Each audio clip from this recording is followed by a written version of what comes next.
tarde a todos, boa tarde a todas.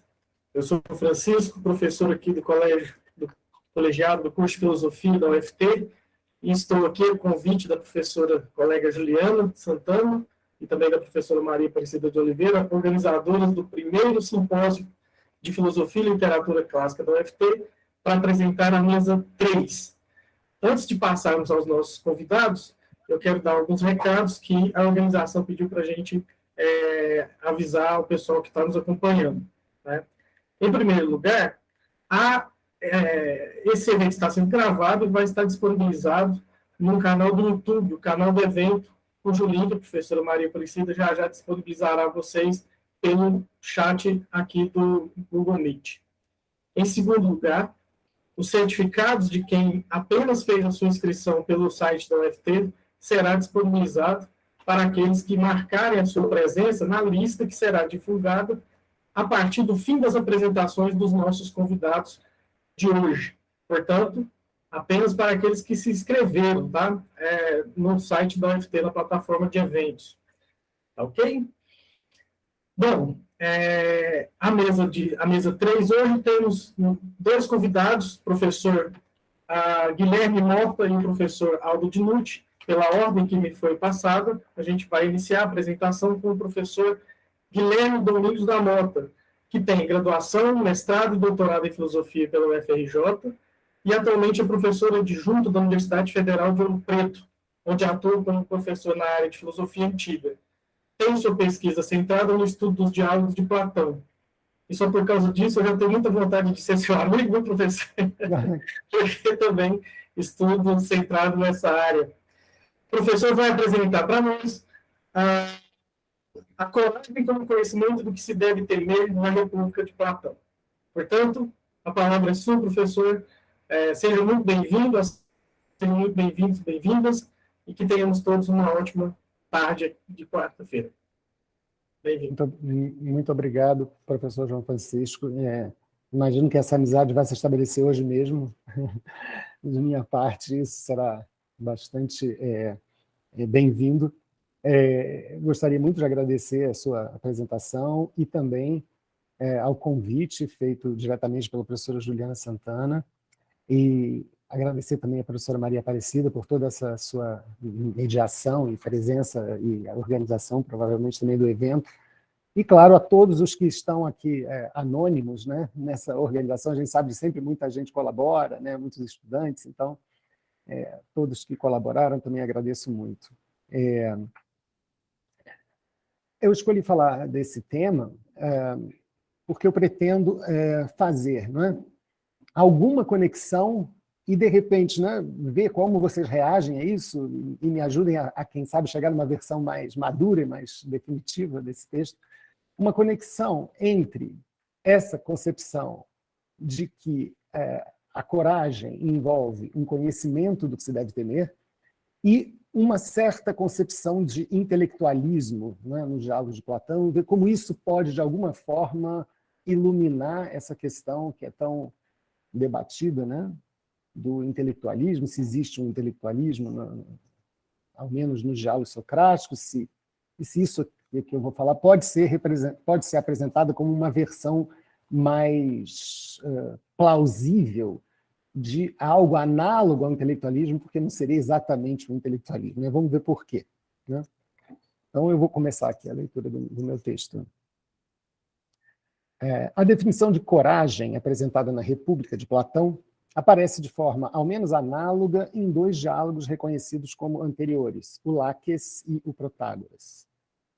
No Laques, a definição que termina por ser considerada aporética pelo general que dá nome ao diálogo é aquela que toma a coragem como uma perseverança sensata da alma.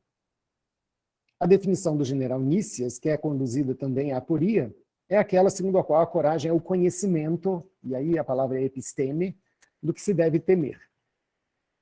O primeiro general é obrigado a se declarar em aporia por Sócrates ter aduzido um caso em que claramente está presente a perseverança sensata da alma, sem que Laques consiga identificá-lo como um caso de coragem.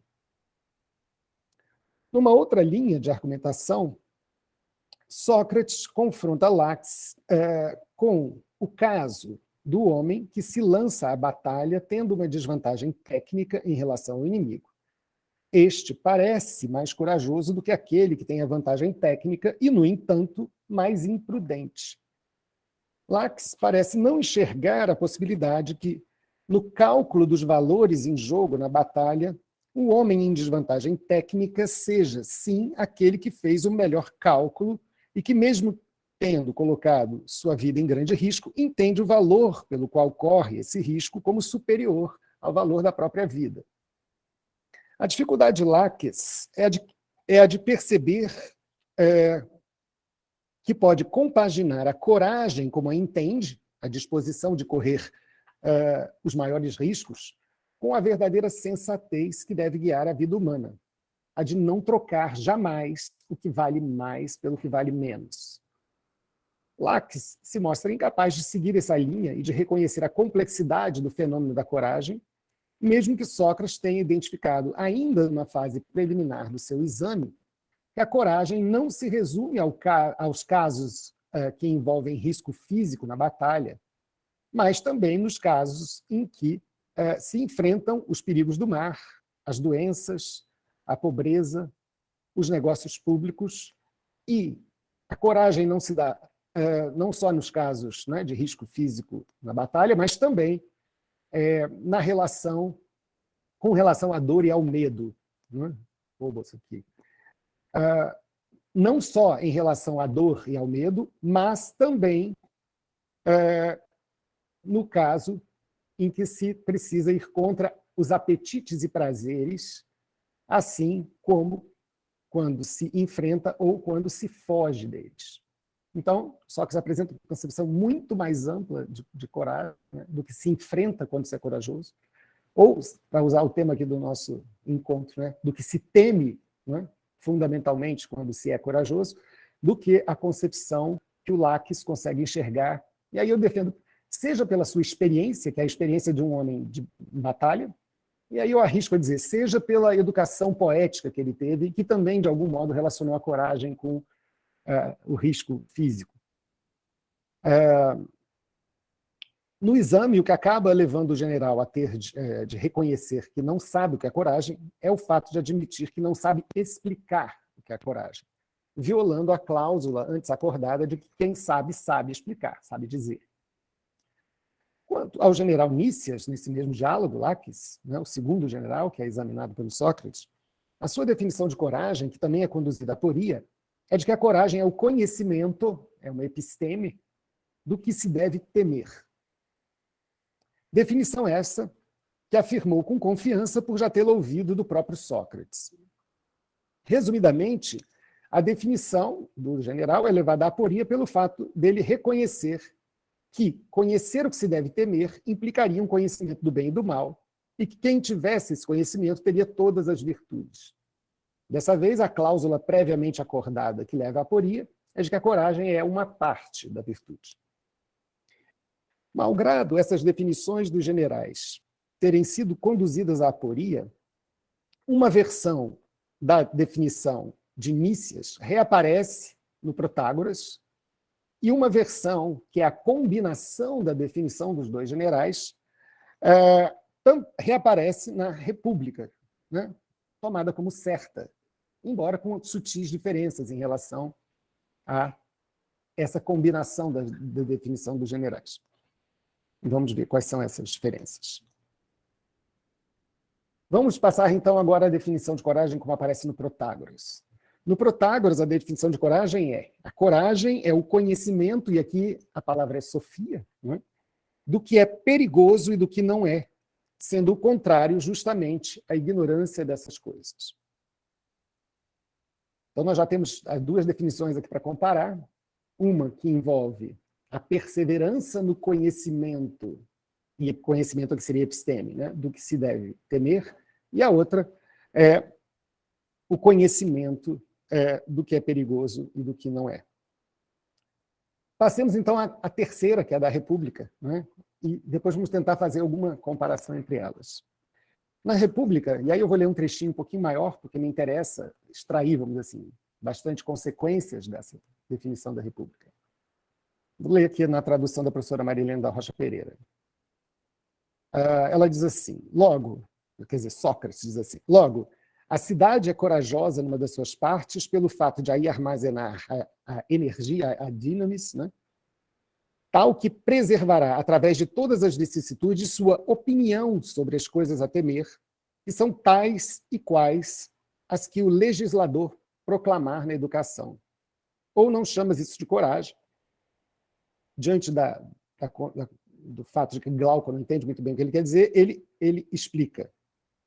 A da opinião que se formou em nós por efeito da lei, graças à educação, sobre as coisas a temer que existem e sua qualidade. Por salvação através de todas as vicissitudes, isso é importante, entendi o fato de uma pessoa conservar no meio dos desgostos, dos prazeres, dos desejos e dos temores, sem as abandonar.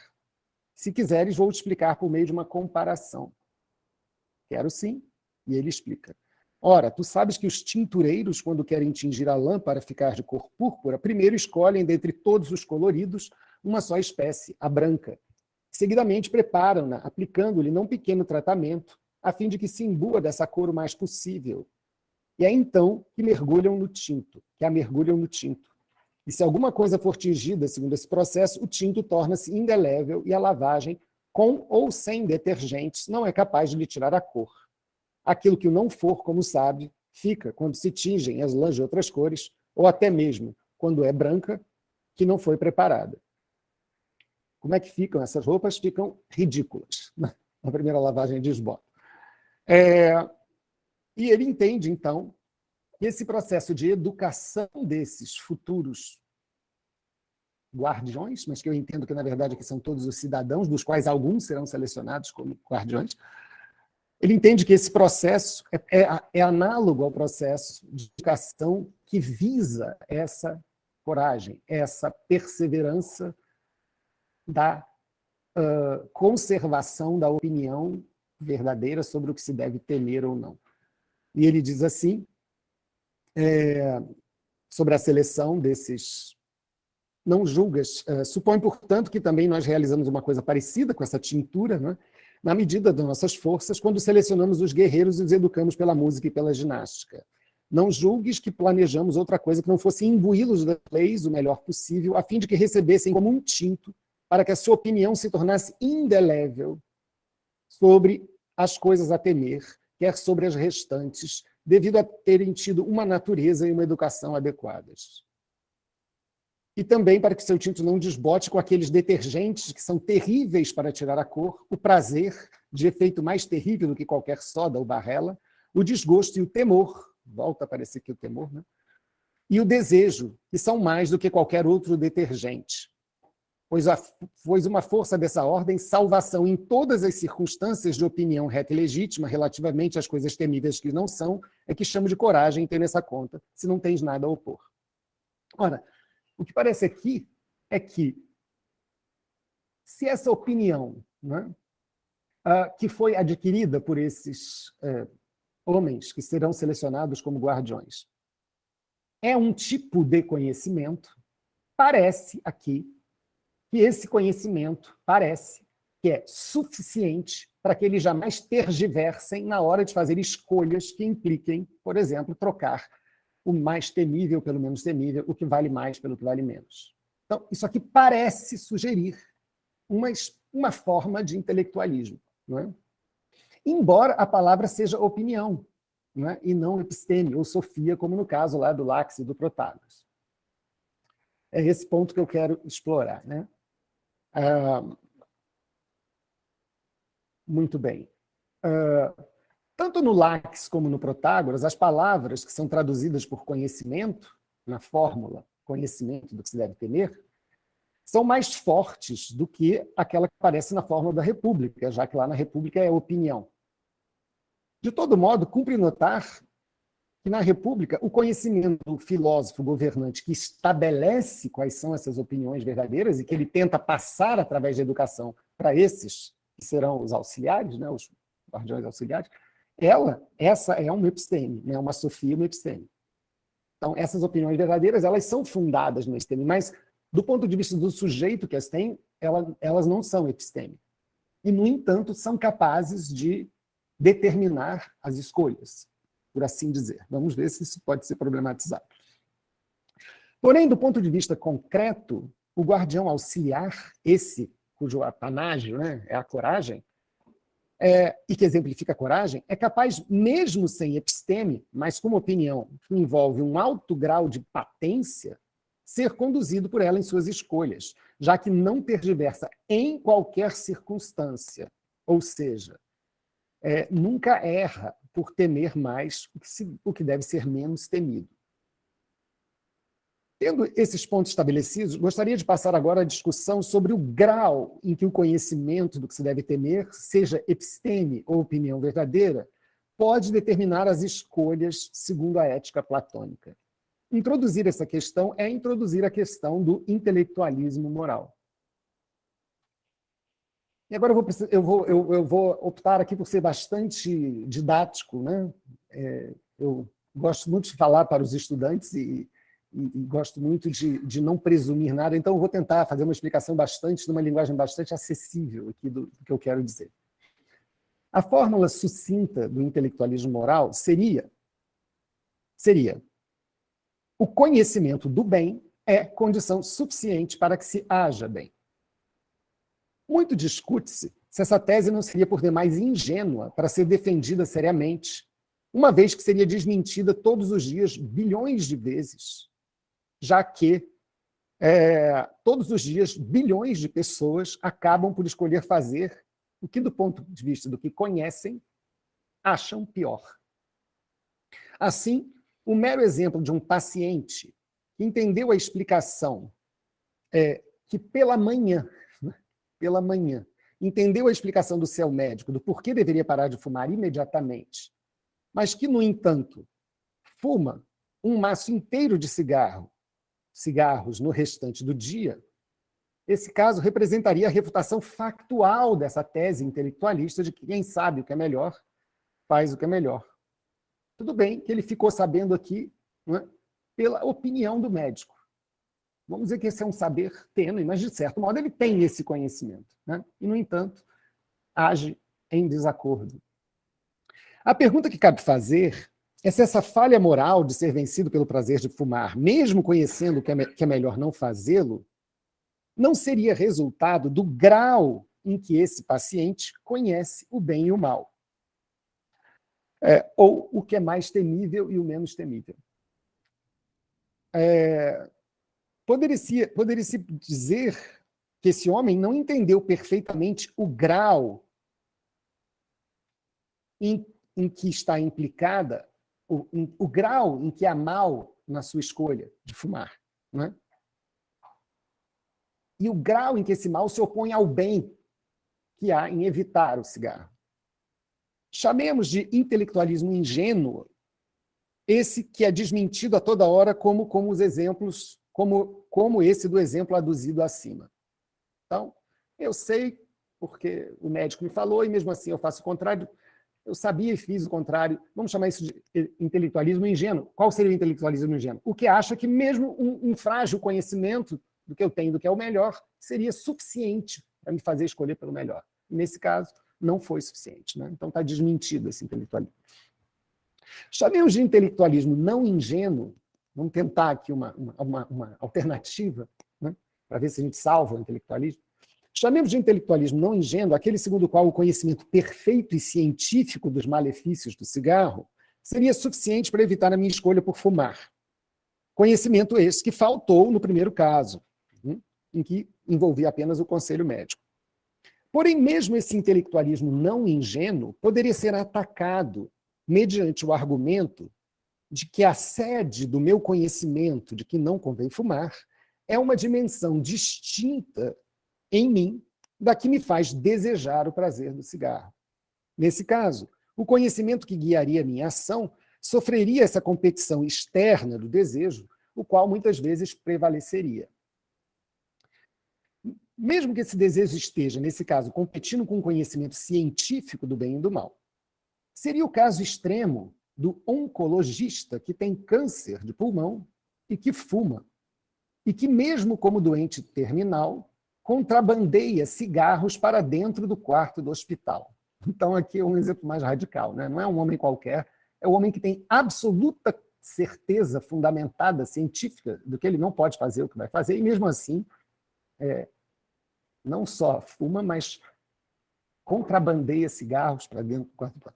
Como explicar tal fenômeno, se não pelo fato de que há uma força irresistível e irracional que se opõe ao que seja o conhecimento científico ou a opinião verdadeira, no caso do primeiro homem, sobre o risco de vida que se corre. Como conceber um conhecimento suficientemente forte para sempre contrabalançar a força do desejo e vencer? Isso é possível? Sobre o que chamamos de intelectualismo ingênuo, um autor chamado Charles Kahn aduz que este jamais foi defendido seriamente por Sócrates, nem nos diálogos ditos socráticos, em que supostamente ele é apresentado mais claramente, como, por exemplo, no Protágoras.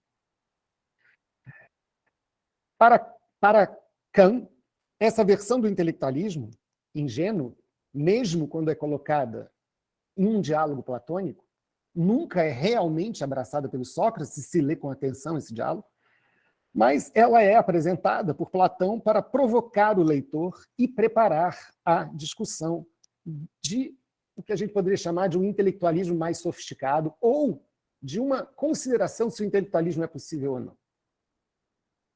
Esse intelectualismo mais sofisticado seria ainda mais complexo do que nós chamamos de intelectualismo não ingênuo, né? Aquele fundado no conhecimento científico. Então, o intelectualismo ingênuo é aquele que diz, se eu sei o que é melhor, eu faço o que é melhor. O mais sofisticado, o mais elaborado seria, não, se eu tenho conhecimento científico do que é melhor, eu faço o que é melhor. E esse, que eu estou chamando de mais sofisticado, espero que isso possa ser debatido, talvez eu seja refutado, ou talvez isso que eu falei ficou meio impróprio, não sei. Mas isso que eu estou chamando de um conhecimento, de um intelectualismo mais sofisticado, seria ainda mais complexo do que esse que envolve o conhecimento científico, né?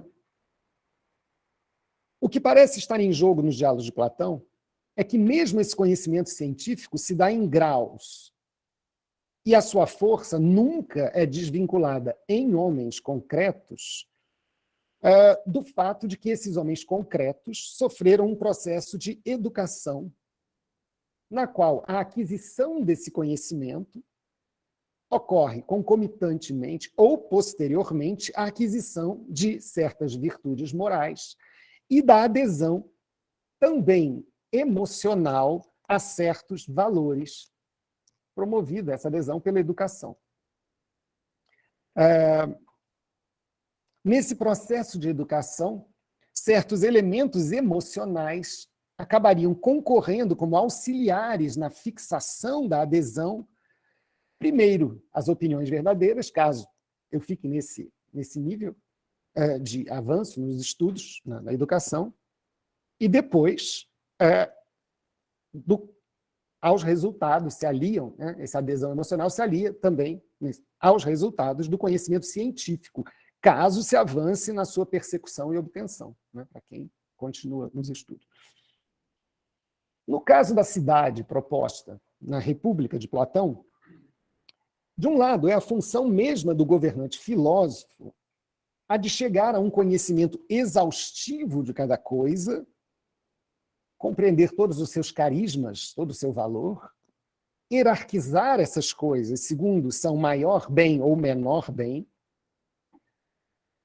bens cuja perda é mais ou menos temível, e depois transmitir essa hierarquia de valores através da educação, como vimos por meio da discussão da definição de coragem na República, porque lá ele diz, né, a perseverança no conhecimento, a convicção das opiniões retas que foram promulgadas pelo legislador na educação. Então, claramente, ele tem esse compromisso de transmitir esses valores pela educação.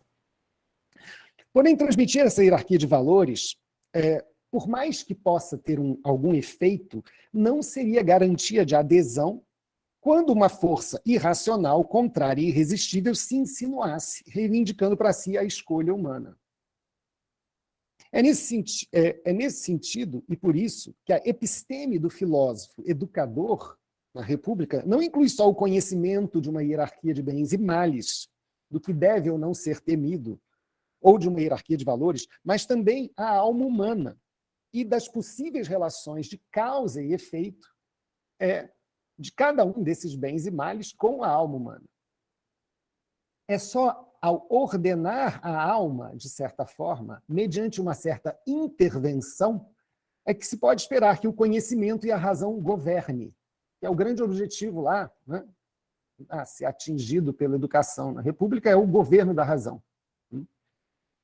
Porém, para que isso fique claro, convém descrever brevemente a concepção platônica de alma na República, das forças em jogo nela, e como na obra se propõe que ela seja ordenada por uma educação, uma paideia, especificamente divisada para intervir na alma, produzindo essa ordenação mesma que se pretende, de modo análogo a uma técnica. Eu defendo que essa intervenção educativa lá na República é análoga a uma técnica.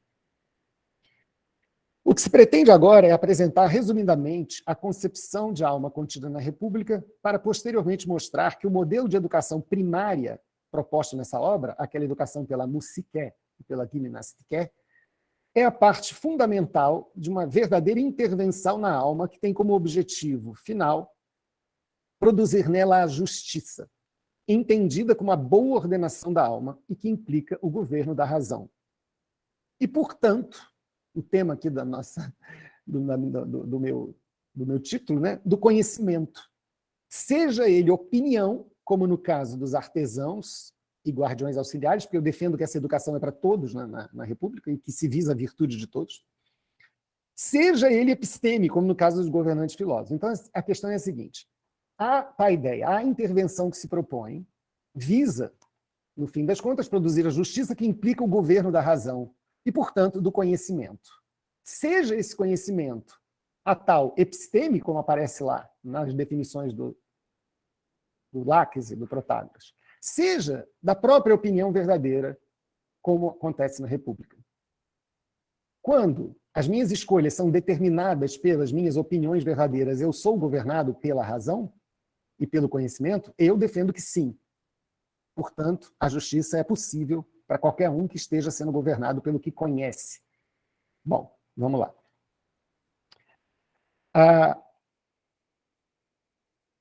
A República apresenta uma concepção tripartite da alma humana, segundo a qual ela possui um elemento racional, um elemento irascível e um elemento apetitivo, ou concupiscente. A justiça na alma é, em sentido estrito, a virtude pela qual a alma é governada pelo elemento racional, com o auxílio do irascível e com um acordo harmonioso do elemento apetitivo. Uma vez estabelecida a necessidade de governo da razão para que haja justiça na alma, a questão que surge é a de como tornar o elemento racional capaz de ser a sede do governo da alma em todos os cidadãos, para que haja em todos eles a justiça na alma e a felicidade. Me parece um pressuposto da República, a felicidade tem que ser para todos. Embora exista uma analogia entre cidade e alma na República, tornar essa analogia mais estrita do que ela de fato é, seria altamente prejudicial para a compreensão de como se estabelece o governo da razão. Não se deve supor que, por ser uma episteme, aquilo que capacita o governante ao governo, filósofo lá, né? Então, no que tange à alma, somente o desenvolvimento completo do elemento racional, que termina numa episteme, capacite a razão para governar. Semelhante raciocínio teria como consequência que a justiça na alma só poderia ser alcançada pelos verdadeiros filósofos. O ponto de partida para o esclarecimento dessas questões deve ser a correta interpretação da natureza e da função de cada elemento da alma. Sócrates estabelece com seus interlocutores, eu estou resumindo muito aqui, né, o argumento de Sócrates, mas vamos saltar para o momento em que eles conseguem estabelecer isso. Sócrates estabelece com seus interlocutores que a alma dos homens é constituída por 3 elementos diferentes: o elemento racional, pelo qual o homem raciocina e delibera; o elemento timoides, ou irascível, pelo qual ele se irrita ou se indigna. Eu gosto muito dessa palavra, dessa tradução, se indigna. e o elemento concupiscente, o to epitimetikon, pelo qual deseja os bens sensíveis e certos prazeres psíquicos. O que se propõe aqui, quer dizer, a minha interpretação, é que o elemento racional não seja compreendido apenas como a sede de conhecimentos associados à matemática, à dialética, aqueles estudos superiores a que o filósofo, ao pretendente à filosofia, é submetido, mas sim como a sede de quaisquer conteúdos pensados, que incluem desde esses últimos, os matemáticos e dialéticos, até a imaginação poética ou as opiniões verdadeiras, aquelas que estão lá na definição de coragem. Entendido assim, esse elemento pode ser cultivado não só com matemática ou dialética, mas também com valores ou opiniões verdadeiras sobre a correta hierarquia de valores, que serão os seus conteúdos. Já o elemento concupiscente é sede de desejos pelos bens ou valores sensíveis ou psíquicos, cuja satisfação lhe proporciona prazer. Esse elemento tende, naturalmente, a se fortalecer com o contato com os bens capazes de suscitar prazer sensível ou certos prazeres psíquicos ligados ao elemento apetitivo. E, portanto, se se pretende que ele não fique hipertrofiado, é necessário restringir-lhe o acesso aos prazeres desnecessários, que é exatamente a intervenção que ele vai sofrer nessa cidade, né? O elemento irascível consiste numa força que pode ser cooptada tanto em favor dos valores sensíveis do elemento concupiscente, quanto dos valores cuja sede é o elemento racional, como se verá adiante. Um outro ponto importante a ser considerado sobre o caráter dos elementos da alma encontra-se no livro 9 da República, no qual Sócrates qualifica o elemento concupiscente como amante dos prazeres, das riquezas, do dinheiro e do lucro, o elemento irascível como amante da vitória e das honras, e o racional como amante do conhecimento, da sabedoria. Estabelecidos esses pontos fundamentais, pode-se agora passar a considerar mais propriamente o elemento racional e o sentido mais amplo segundo o qual ele pode ser considerado sede do governo da alma. O próprio argumento de Sócrates, ao estabelecer que são 3 os elementos anímicos, parece exigir que o racional seja considerado também sede de opiniões, as quais têm de ser capazes de mover as escolhas dos homens, ainda que esses não possuam episteme. Tal assertiva se fundamenta no próprio argumento que Sócrates, para sustentar que são diferentes o racional e o apetitivo, baseia-se no fenômeno do conflito entre o deliberar e o desejar. Conflito este perfeitamente reconhecível nos homens em geral e não só nos filósofos. O exemplo com que Sócrates ilustra a relação dos 2 elementos é o do homem que deseja beber e que se abstém de fazê-lo. Identifica-se, então, um conflito entre um elemento que impele o homem a beber e o outro que o impede. Aquilo que impede provém do elemento da razão calculativa, mede, enquanto que o que impele deriva de afecções e doenças. Se o desejo é sempre um desejo do bem, e eu estou pegando aqui uma proposição que está na República, em 438A2, linhas 2, 4, se o desejo é e que está em outros diálogos também, né? Parece que é um topos, né? Nos diálogos de Platão, que se possa afirmar isso. Se o desejo é sempre desejo de um bem, então, nesse caso, o bem sensível é a bebida que matará a sede. Igualmente, se o que impede a consumação do desejo sensível provém da razão calculativa, isso significa que esta é capaz de identificar um bem maior em não beber. Nesse conflito entre o elemento que deseja e o elemento que raciocina, se o bem que há em não beber, percebido como bem pela razão, não for patentemente um bem maior, há de se admitir a tendência de vitória do elemento que deseja o bem sensível. Se só os bens sensíveis aparecem imediatamente à consciência como bens, é papel capital da educação apresentar à consciência outros bens como sendo patentemente superiores, de modo a se estabelecer na alma uma hierarquia de bens ou de valores. Ainda que as leis e os costumes possam, de algum modo, transmitir esses valores, no caso da cidade da República, quero dizer tradicionalmente, né, nas cidades tradicionais, no caso da cidade da República, tem-se uma musiqué explicitamente concebida para fazer a parte principal deste trabalho de transmitir aos cidadãos, desde a mais tenra infância, uma hierarquia de valores implícita nas opiniões verdadeiras veiculadas pela poesia. A poesia, né, como todos sabem, cheia de restrições, mas que é o meio pelo qual se educa os jovens nessa cidade. Que a educação tem esse papel fica claro pela definição de coragem que é dada na obra, que eu até já li, mas vou ler de novo, porque eu quero marcar muito claro o papel da educação na transmissão dessas opiniões. Ele diz assim: a cidade é corajosa numa das suas partes, por aí armazenar a energia, a capacidade, a dynamos, tal que preservará, através de todas as vicissitudes, sua opinião sobre as coisas a temer, que são tais e quais o legislador proclamar na educação. Que educação? Educação poética.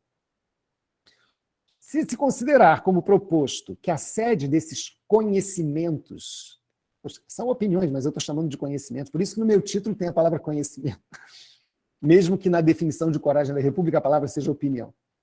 Se considerar como proposto que a sede desses conhecimentos, que são as opiniões verdadeiras, seja o elemento racional, então já se pode entender que, sob esse aspecto, a paideia, a educação pela musiqué, seja uma intervenção na alma que visa nutrir o elemento racional e a estabelecer com o maior grau de clareza possível qual seja a hierarquia de valores que deve reger as escolhas dos homens. Se aceita que a transmissão de valores implícita na educação poética possa ser considerada uma trofé, né, uma nutrição desse elemento racional dos homens, é necessário compreender em que sentido é também uma trofé do elemento irascível, do timoides, uma vez que se afirmou que ele é uma força capaz de aliar-se a qualquer dos dois outros elementos. A chave para a compreensão do irascível reside no que Sócrates diz sobre ele no livro 9, a saber que o irascível é amante da honra. Se ele é amante da honra, e se deve intervir para que ele se alie ao racional, então devem-se honrar os mesmos conteúdos que são apresentados como valores ao racional e desonrar os opostos. Se isso for feito, então esses valores não são apenas reconhecidos como melhores, mas como honoráveis. E qualquer possibilidade de rompimento ou afastamento deles é imediatamente percebida como desonra, causando repulsa no elemento irascível e reação. Né? Se olhar com atenção para a educação e para o modo de vida propostos na cidade da República, identificar-se-á imediatamente que o recurso à honra é parte capital da estratégia educativa proposta na obra. Considerando-se os moldes impostos aos compositores de mitos da cidade, o que se vê é que certas atitudes, disposições e valores serão reforçados, valorizados e honrados, enquanto que outros serão suprimidos, desvalorizados e associados à desonra e à vergonha. Passa a ser temidos, então. Né? Eu temo que eu seja associado à desonra. A honra está o tempo todo associada aos valores que se quer preservar na cidade, e o vocabulário ligado a timé, a honra, perpassa toda a obra. É natural que aqueles que têm uma natureza desejante de honras, ou seja, aqueles em que o elemento irascível é por natureza mais forte, tenham também essa natureza mais fortalecida por uma semelhante nutrição que associa tanto os valores à honra. A causa pelo qual o elemento irascível toma armas ao lado da razão e não dos desejos não reside, portanto, nele mesmo, mas no tipo de nutrição que ele recebeu por meio da qual os valores tidos como os melhores pela razão, com ou sem fundamento epistêmico, foram associados à honra. Se os prazeres fossem honrados, seria a eles que se associaria o elemento irascível. Ocorre que não é isso que acontece nem na tradição, nem na República de Platão. Né? De fato, Platão não inova aqui em nenhum dos dois aspectos. Também a tradição entende o papel da educação, dos costumes e das leis, tanto no estabelecimento implícito de uma hierarquia de valores, quanto na associação de honra a esses mesmos valores. Também é um recurso que a tradição usa. Né? Até hoje a gente presta homenagem aos mortos na guerra, ao soldado desconhecido. Né? Isso é um claro recurso à honra. Mas, bom, é nova, porém, o que é novo, eu acho, em Platão? É nova, porém, a riqueza com a qual Sócrates descreve o elemento irascível, amante da honra. Essa é a riqueza do homem de ciência. Né? O fenômeno já está lá, o que ele faz é dissecar o fenômeno, né? Explicar. Né? Então, é nova também a exaustividade com a qual explica não só o vínculo necessário que deve ter a honra com o que é nobre e bom, mas a explicação de que o que mobiliza o irascível é o claro rompimento com algo que para a razão aparece patentemente como um valor inquestionável, com o qual o rompimento é o que há de mais temível. Assim explica Sócrates. Um homem que tenha cometido um crime e que entenda que é punido porque rompeu com um valor assim, não tem o seu elemento despertado e não se indigna, porque ele sabe que cometeu o crime, né? Mas se indigna-se profundamente se a punição for injusta, porque a justiça não é um valor com o qual se possa aceitar qualquer rompimento. E ela está sendo rompida exatamente no caso dele, né? A paideia descrita aqui, então, pode ser entendida como a consciente mobilização de um elemento irracional, emocional, por assim dizer, que é conscientemente moldado para ser posto a serviço da razão. Então, o que eu estou dizendo? Lá na República, se tem consciência do que é o elemento irascível, qual a sua natureza, e que ele precisa ser cooptado conscientemente por uma intervenção para se tornar aliado da razão.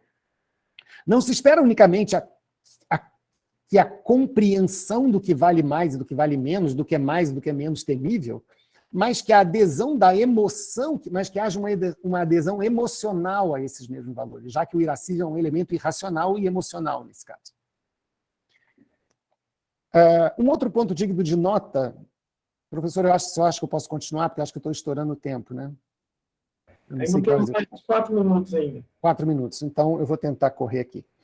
Um outro ponto digno de nota sobre o caráter inovador da paideia proposta na República é que a mencionada nutrição do elemento racional, que determina, portanto, a própria educação do irascível, não se dá pela poesia tradicional, como no caso, né, das cidades tradicionais, mas por uma poesia totalmente reformulada, segundo o que os filósofos governantes fundamentam como verdadeira hierarquia de valores e cuja apresentação depende de uma poesia na qual toda ambiguidade é eliminada. Não posso expandir isso, mas...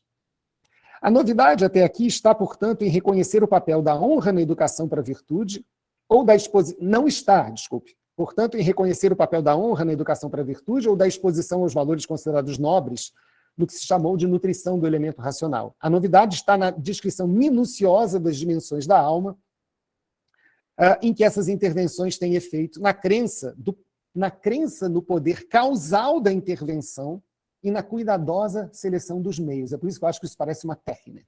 Eu confio que eu estou mobilizando causas que vão produzir efeitos.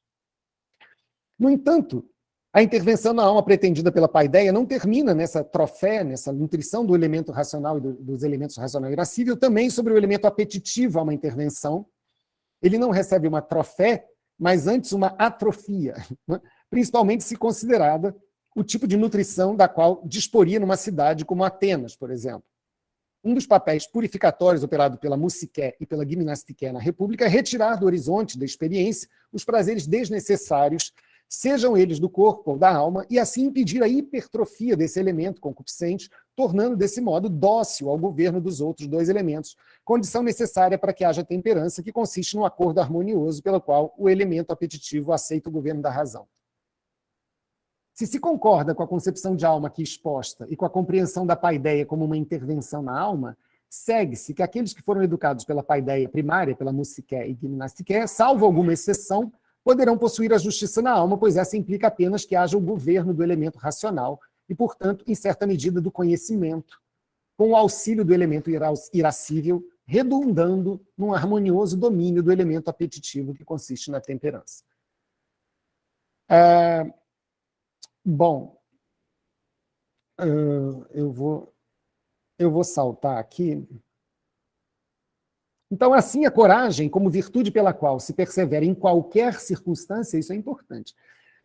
Na opinião reta sobre o que se deve temer, se funda, de um lado, num conteúdo cognitivo, que é o conhecimento, essas opiniões que eu recebi, mas também na adesão de um elemento emocional a esses mesmos valores conhecidos.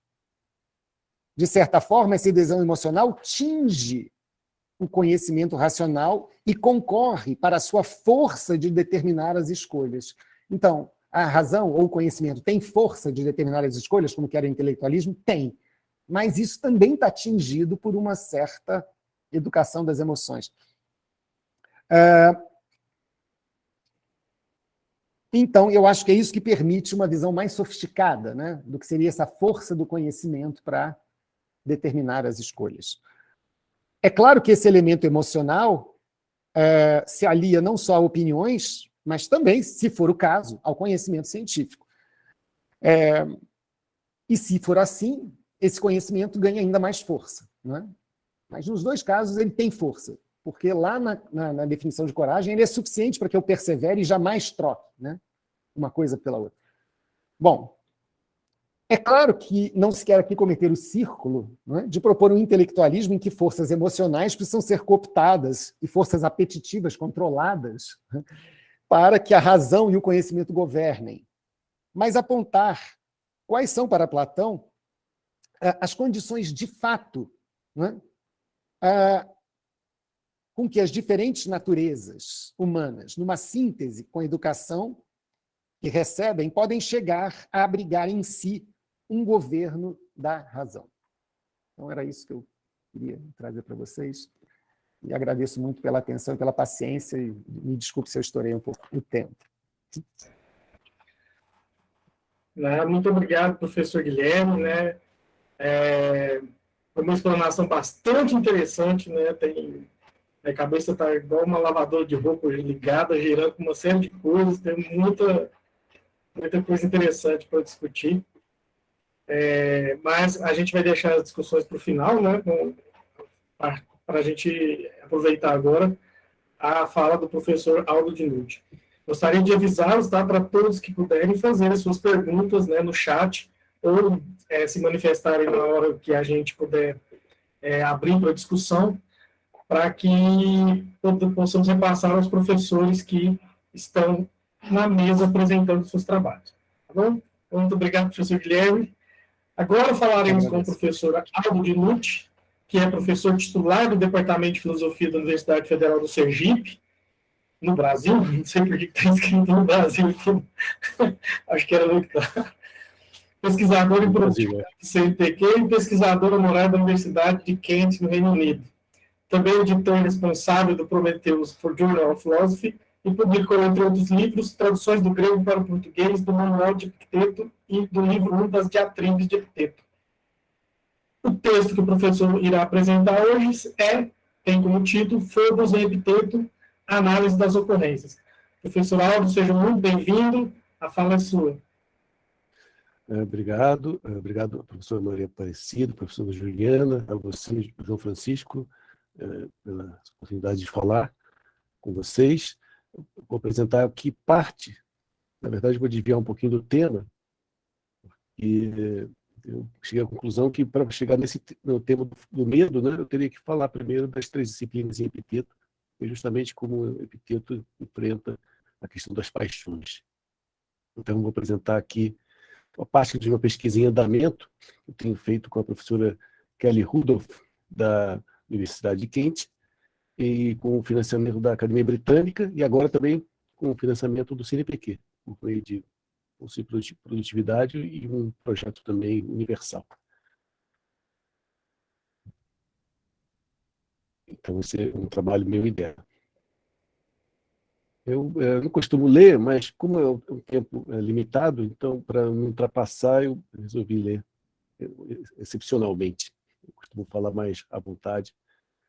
A célebre distinção epitetiana entre as coisas que estão sob nosso encargo, F. Remin, e as que não estão, o que F. Remin, anunciada no primeiro capítulo do Enquiridion e no primeiro capítulo das Diatribes, certamente não é epitetiana. De fato, o próprio Epicteto atribui ao seu professor Musônio Rufo. Alguns estudiosos tentaram remetê-la mesmo a Crisipo, mas podemos dizer com certeza que a única fonte antiga na qual ela é central, fonte antiga estoica, né, e está totalmente desenvolvida, é Epicteto. Passa para a próxima página, por favor. Isso, são o meu grupo VivaVox, que é o nosso grupo de pesquisa em filosofia antiga da Universidade Federal de Sergipe, que tem mais de 16 anos, e o GT Epicteto, né, que nasceu a partir do Póstico de Epicteto, e tem 1 ano e pouco 2 anos de criação, já fizemos 2 GTs de Epicteto, e esse ano vai participar da Anpof também. No primeiro capítulo da Diatribe, e no manual, Epiteto afirma que podemos controlar unicamente o que depende de nós, o que se limita a um conjunto de operações mentais: a opinião, hipólipsis, ou dogma, o impulso, hormé, o desejo, órax, e o assentimento, sincatateses. Todo o resto não depende de nós. As coisas materiais externas, as operações mentais dos outros, até o nosso próprio corpo. À primeira vista, essa doutrina parece muito radical e insustentável. Afinal, não somos capazes de controlar nosso próprio corpo? Não desenvolvemos um conhecimento técnico que nos permite controlar e antecipar muitos fenômenos do mundo natural? Epiteto demonstra a ciência das dificuldades que esta posição apresenta, uma vez que a explica com mais detalhes em outras partes de suas diatribes. De fato, em diatribe 2.5, intitulada Como conciliar grandeza da alma e cuidado, Epiteto nos informa que materiais são indiferentes, mas seu uso não é indiferente. Aqui, Epiteto chama todas as coisas externas, aquelas que não são nossas, de materiais. Embora estes não sejam bons nem ruins em si mesmos, seu uso é essencial. Devemos usar esses materiais como, cito, jogadores de dados. Os números são indiferentes, os dados são indiferentes. Então, sabes qual número está para sair? Fazer uso do número que cai com cuidado e habilidade, eis a minha tarefa, diz Epiteto. Do mesmo modo, na vida, esclarece Epiteto, devemos primeiro distinguir entre os materiais, as coisas externas que não são nossas, e a nossa capacidade de escolha, a prohairesis, que depende de nós. Em Epiteto, a capacidade de escolha reúne todas as atividades que estão sob nosso encargo. Para Epiteto, a prohairesis não pode ser constrangida por nada senão ela mesma. Ela é o que realmente somos, e suas atividades são as nossas únicas posses. As opiniões, dogmata, estão intimamente ligadas a prohairesis. Por exemplo, em Diatribes 1.29, Epiteto nos diz: então, o que são as coisas externas? Materiais para a capacidade de escolha, que, segundo seu comportamento quanto a elas, construirá seu próprio bem e seu próprio mal. Esta é a razão pela qual o trabalho do filósofo é, antes de tudo mais, inspecionar, episcopel, escrutinar, exetazo, os dogmata. Em suma, as coisas externas que não estão sob nosso controle, os materiais, não estão sujeitos à escolha, enquanto as atividades específicas da capacidade de escolha estão tanto sob nosso controle quanto sujeitas à escolha. Essas atividades, que Epiteto chama de prohairética, são totalmente desimpedidas e desembaraçadas. Retomando a diatribe 2.5, Epiteto afirma que o mais importante na vida é distinguir entre as coisas que estão sob nosso encargo, isso é, que estão submissas à escolha, e as coisas que não estão sob nosso encargo, que não estão submissas à escolha, a prohaireta. Entretanto, Epiteto acrescenta, não devemos lidar descuidadamente com as coisas indiferentes, uma vez que isso, cito, é ruim para a capacidade de escolha e, consequentemente, contra a natureza. Pois os materiais são indiferentes, como vimos, né? Mas seu uso não. Embora os materiais não dependam de nós, eles podem ser um obstáculo para nós se os desejarmos ou evitarmos, supondo que sejam bons ou ruins em si mesmos. Epiteto reconhece que é difícil manifestar indiferença em relação aos materiais e, ao mesmo tempo, fazer uso cuidadoso deles. No entanto, ele acrescenta, é certamente possível, pois sem isso a felicidade seria inatingível.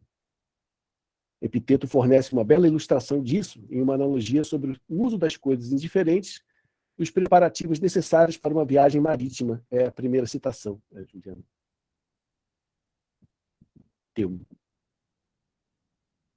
Isso. É como fazemos em relação à navegação. O que me é possível?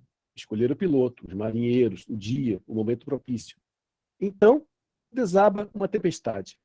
O que isso me importa? Fiz minha parte. A tempestade é problema de outro, do piloto. e também a alma afunda. O que tenho a fazer, então? Faço apenas isto, o que me é possível.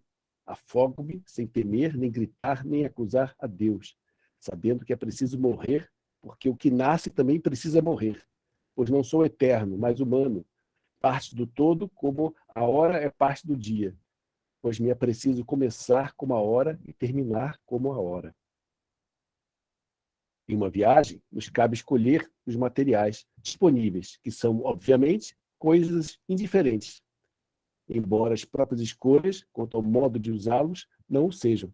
Pelo contrário, para chegarmos em segurança ao nosso destino, é necessário fazermos as escolhas certas, escolher o melhor piloto disponível, escolher o melhor dia de partida e assim por diante.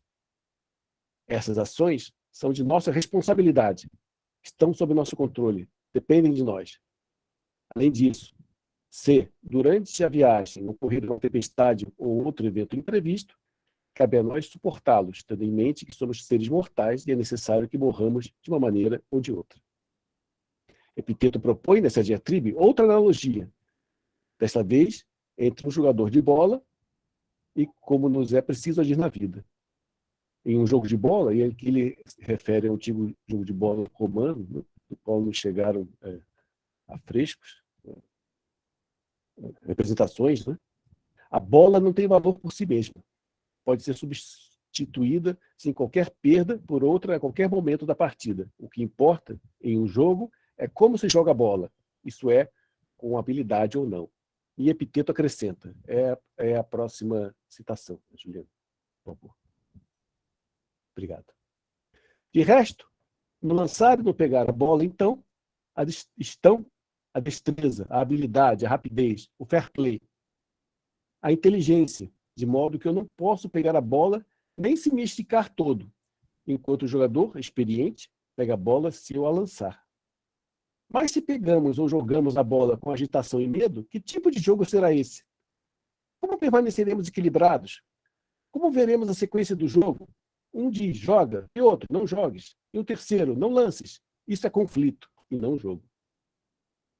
Habilidade, arte, rapidez, prudência, tudo isso está sob o controle do bom jogador, que é considerado bom precisamente em razão de suas escolhas e de seus movimentos concomitantes. A bola é o material e é indiferente, mas o uso da bola não é, pois, por meio do uso, o jogador será bom ou ruim. Epiteto retorna a esse tema em Diatribes 2.6, observando que, cito, a condicional é indiferente, mas o juízo sobre a condicional não é indiferente. Aqui, condicional é o se há então B, que nós conhecemos, se há então B. Mas é claro, ele está falando a partir da perspectiva da condicional crisipiana. Pois é ou ciência, ou opinião, ou engano. Do mesmo modo, a vida é indiferente, mas o uso da vida não é indiferente. Fecha a citação. Nosso filósofo explica isso dizendo que não nos cabe negligenciar as coisas externas, nem tampouco admirá-las. Em outras palavras, precisamos ter em mente que elas são um material que pode ser bem ou mal utilizado. E para Epiteto, esse material só pode ser bem utilizado se não o considerarmos bom ou ruim por si mesmo. Mas o caminho para realizar de uma maneira boa ou ruim, nosso impulso, nosso desejo, nosso juízo e nosso sentimento. No entanto, para realizarmos bem tudo isso, são necessários conhecimento e prática. Portanto, nos cabe reconhecer quando alguém tem um conhecimento verdadeiro que não possuímos sobre algo e nos contentar em manter nosso equilíbrio mental. Por exemplo, no caso que Epiteto menciona, em uma viagem marítima, após escolher o melhor piloto disponível, precisamos confiar nele em relação a todas as questões relativas à navegação e manter nossa estabilidade interior em todas as dificuldades que possam ocorrer. Como não temos conhecimento sobre navegação, essa é realmente a melhor coisa a fazer. Para apoiar essa visão, Epiteto cita Crisipo. É a próxima citação. Obrigado. Pois essa não é ação tua, mas dele. Por que então arrogas o que é de outrem? Lembra-te sempre do que é teu e do que é de outrem, e não te inquietarás. Por isso, belamente fala Crisipo que, na medida em que sejam incertas para mim as consequências, Sempre me aterei, em relação ao que ocorrer, às coisas que são bem ordenadas segundo a natureza. Pois o próprio Deus me fez capaz de escolher essas coisas. Certamente, se eu soubesse que me é destinado a adoecer agora, também me impulsionaria para isso. Com efeito, se tivesse entendimento, o pé se impulsionaria para se enlamear. Aqui emerge o ideal estoico de confrontar nossa vontade, de conformar nossa vontade com a vontade do cosmos, tão belamente expresso no capítulo 8 do Enquiridium. Não busques que os acontecimentos aconteçam como queres, mas quere que aconteçam como acontecem, e tua vida terá um curso sereno. De acordo com essa visão, se conformarmos nossa escolha com a vontade búliades, né, do cosmos, não chamaremos nada que aconteça de dificuldade, perístasis, o que, como Epiteto reconhece, é difícil para a maioria da humanidade, como ele deixa claro na próxima citação. Obrigado. Nenhum de nós deseja, nem quando a necessidade urge, obedecer livremente ao comando da natureza. Mas sofremos o que sofremos chorando e gemendo, e chamamos essas coisas de dificuldades. Homem, quais dificuldades? Se chamas de dificuldades as coisas que estão ao nosso redor, todas as coisas são dificuldades. Mas se as chamas de problemas, que problema há na destruição do que foi gerado? O que destrói é ou adaga, ou roda de tortura, ou mar, ou caco de cerâmica, ou tirano. O que te importa por qual caminho vai ao Hades? Todos os caminhos são iguais. Para quem segue a vontade do cosmos, não há dificuldade, pois compreende que tudo que acontece está de acordo com a vontade de Deus. Mas não é fácil alcançar essa visão de cima, ou seja, compreender que tudo esteja conectado e convergindo para o bem coletivo.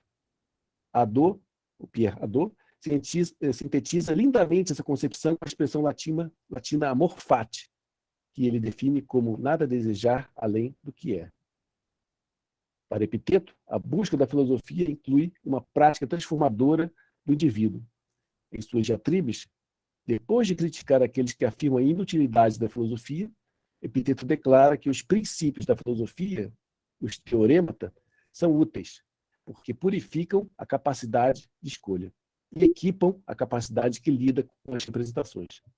Por esses meios, ele argumenta, é possível manter o hegemonicon, a nossa capacidade diretriz, né, a nossa parte racional, de acordo com a natureza, assim como o impulso correto e o desejo.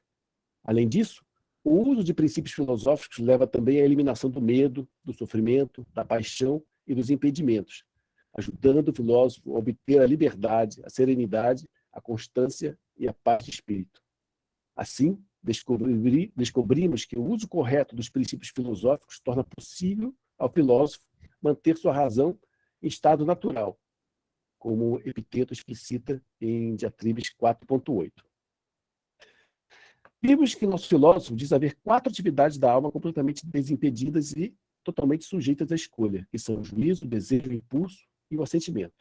O conteúdo perceptivo de uma representação, uma vez recebido, não pode ser alterado. Uma representação, para o estoicismo, uma fantasia, né, que tem 2 aspectos, o aspecto perceptivo e o aspecto axiomático, uma descrição, uma afirmação sobre aquilo que é percebido. Mas a perspectiva que temos sobre esse conteúdo perceptivo está sob nosso controle. De fato, podemos mudar as nossas opiniões e desejos sobre as coisas externas. Podemos controlar os nossos impulsos em relação a elas, bem como nossos assentimentos, negando-os, concedendo-os, suspendendo-os e retirando-os. Portanto, o uso das representações não pode ser outra coisa senão o escrutínio de nossas opiniões, nossos desejos, nossos impulsos e nossos assentimentos. Epiteto deixa claro isso em Diatribes 1.27, intitulada de quantos tipos são as representações e quais auxílios devemos ter à mão em relação a elas, que é a próxima citação. Versículo.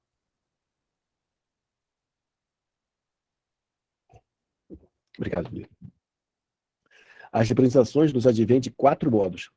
Ou é algo que assim se afigura, ou não é, em se afigura, como o que é, ou é e não se afigura, ou não é e se afigura.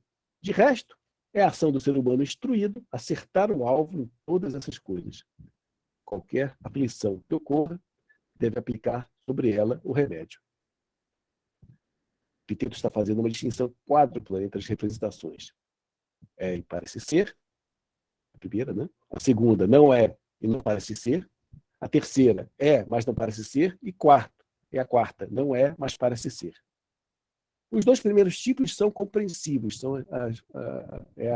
representam a fantasia cataleptique, né? Fantasia compreensiva. Os dois últimos tipos não são compreensíveis, mas parecem compreensíveis. Esses últimos são, por assim dizer, os perigosos, né? Pois podem enganar a razão. São literalmente as falsas aparências. É por isso que Epiteto acrescenta imediatamente que, cito, atingir a marca é o sinal de uma pessoa educada, isso é, alguém instruído em filosofia. Atingir a marca é, como observa George Long, formar um juízo correto sobre o que quer, o que parece ser ou não ser. A essas representações perturbadoras, diz Epiteto, devemos aplicar um auxílio, poeteia. Em seguida, Epiteto enumera 3 tipos de situações às quais devemos aplicar uma cura. Primeiro, os sofismas de Pyrrho e dos acadêmicos que nos inquietam. Segundo, a persuasão das representações, pelas quais algumas parecem boas quando não são. Terceiro, os hábitos que nos inquietam. Essas 3 situações correspondem a certos aspectos de 3 tópicos da filosofia de Epiteto, que é a próxima citação.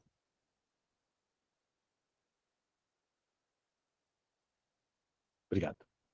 Há 3 coisas, 3 tópicos, né, topoi, nas quais o ser humano que seja sábio e bom precisa se exercitar. A primeira diz respeito aos desejos e às aversões, que não se deixe de conseguir o que deseja e não esbarre naquilo que não deseja. A segunda diz respeito aos impulsos e repulsas em geral, ao dizer o que é preciso para agir ordenadamente e de acordo com a razão e não descuidadamente. A terceira diz respeito a se ver livre de engano e ter cautela ou discrição quanto ao que é persuasivo em geral. Diz respeito aos assentimentos. Desses tópicos, o principal e o mais urgente é o que se relaciona com as paixões, que é justamente o primeiro. Pois uma paixão não é produzida de outra maneira senão por falhar em obter o que se deseja ou por se deparar com aquilo que não se deseja. É isso que causa perturbações, distúrbios, má sorte, infortúnios, tristezas, lamentações e inveja. É isso que torna os humanos invejosos e ciumentos, e por essas causas somos incapazes de ouvir os preceitos da razão. O segundo tópico diz respeito às ações adequadas, pois não me cabe me liberar das paixões para me tornar uma estátua, mas sim manter as relações esqueses, naturais e adquiridas, como ser humano piedoso, como filho, como pai, como cidadão. O terceiro tópico é o que diz respeito imediatamente àqueles que progrediram, o que diz respeito à segurança dos outros dois, para que nem mesmo durante o sono alguma representação não examinada possa nos surpreender, nem na embriaguez, nem na melancolia. Então, o Epiteto nos fala sobre 3 tópicos. O primeiro diz respeito ao desejo, o segundo ao impulso e o terceiro ao assentimento. O mais urgente deles, na ordem do aprendizado, é o tópico do desejo, pelo qual aprendemos a não falhar em nossos desejos e nos libertar das paixões. E aqui, né, obviamente, estão incluídas as 4 paixões principais, né? Os estoicos, que é o apetite, o medo, o prazer e a dor, sendo o medo uma das paixões derivadas, né? O terceiro tópico, que é o último na ordem do aprendizado e diz respeito aos que estão progredindo, assegura aos outros 2 pelo exame de todas as representações, para que possamos evitar enganos e imprudências de juízo e enfrentar a persuasividade das representações. Quanto ao terceiro tópico, vimos que Epiteto espera que seus alunos aprendam os 3 tópicos em certa ordem. O primeiro que nós vimos é referente a desejos e aversões, o segundo é referente aos impulsos e o terceiro referente ao assentimento, né? O tópico do desejo fornece conhecimento sobre como não falhar em nossos desejos. O tópico dos impulsos ensina a agir de acordo com a ordem e a razão. ou de acordo com o que for adequado, o catecon, né? E o tópico do assentimento instrui sobre estar livre do engano, e cautela ou discrição quanto ao que parece provável. É daí que o Pierre Hadot divide cada um desses tópicos de acordo com as partes da filosofia para os estoicos, né? O primeiro tópico fica sendo relativo à ética, o segundo à física, o terceiro à lógica, tá? Porque justamente com os tópicos relacionados à lógica é que as falsas aparências podem ser desmascaradas, como sofismas ou mesmo falsas representações, coisas que parecem boas, mas não são. Diógenes Laércio nos diz que, para os estoicos, a própria lógica é uma virtude que inclui 4 espécies: a proptosia, que é a ausência de precipitação de juízo; a necaiotes, que é a cautela ou discrição quanto ao que parece provável, eikos, em um dado momento; e a anelexia, que é a irrefutabilidade em relação à força na argumentação; e ainda a mataiotes, que é o fervor ou ausência de frivolidade em relação ao hábito de submeter representações à razão. E nessa citação que vimos acima, Epiteto se refere a necaiotes, mas não menciona as outras 3. Essa é a única referência a tal virtude no corpus de Epiteto. No entanto, em outras partes, como em Diatribes 2.8, ele também emprega a palavra aproptosia, em conexão com o assentimento. Diz ele: mostrarei a força de um filósofo, um desejo que nunca deixa de conseguir o que quer, uma versão que sempre evita o que não deseja, um impulso adequado, um propósito cuidadoso e um assentimento sem precipitação no juízo.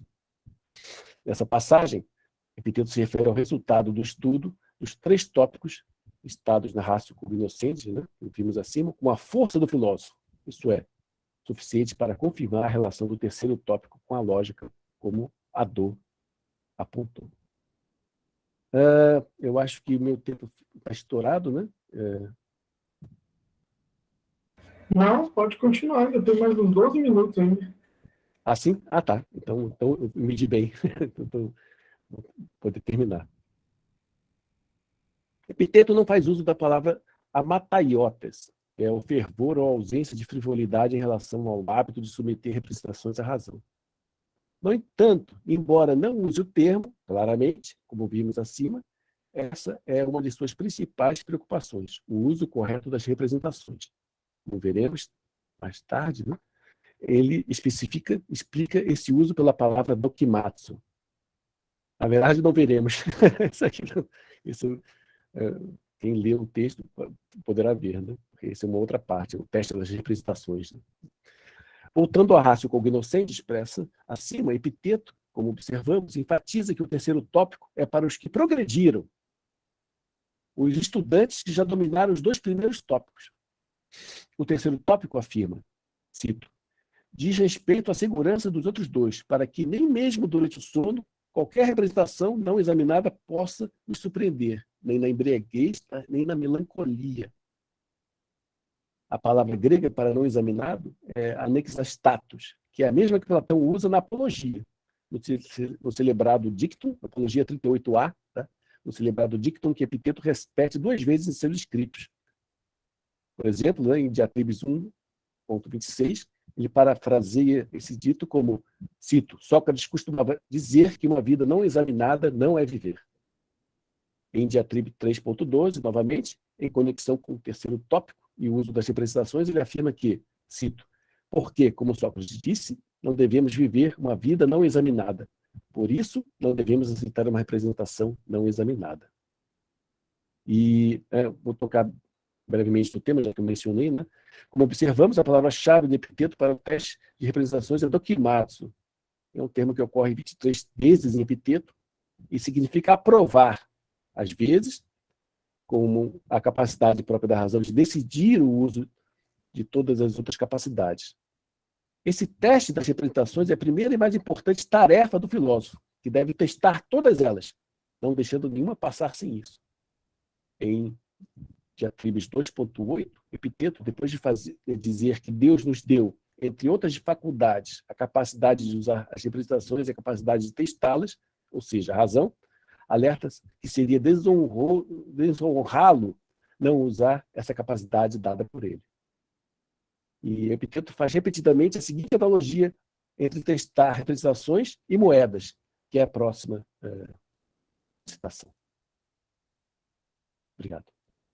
Por isso, a principal e primeira tarefa do filósofo é avaliar e julgar as representações e não aceitar nenhuma que seja reprovada.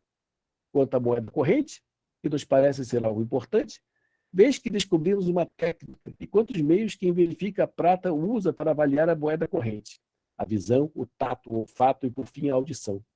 Lançando o denário, ele o testa pelo ruído. Não se contenta quando ouve o ruído uma única vez. Por muita atenção aplicada, músico se torna. Assim, onde pensamos diferir o errar do não errar, aí também aplicamos muita atenção quanto a julgar as coisas capazes de nos fazer incorrer em erro. Ora, cada representação contém, por um lado, os dados e os sentidos, e por outro, um juízo sobre eles, que é fornecido automaticamente pelo hegemonicon, pela faculdade diretriz, seguindo o banco de dados das opiniões e suposições às quais assentimos. Por exemplo, se alguém vê um cachorro, tendo dado previamente assentimento à opinião de que os cães são animais maus, seu hegemonicon adicionará automaticamente à percepção do cão a etiqueta animal ruim, coisa ruim, e a pessoa se impulsiona para agir de acordo com esse juízo.